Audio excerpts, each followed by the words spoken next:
Hey, we're in 2009 Thomas C2 conventional bus with the Cummins ISB. We've got a inactive code, EGR valve controller out of calibration.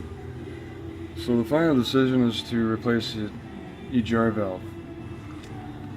Mike, do you have anyone for Don's bus? It's 2009, so it is original. And it is very easy to replace. 3 gaskets. And nice easy access on the engine. So you can see it's original. So this one's been on here for 8 years. So that's a testament to the ISB engine's very reliable diesel for medium duty.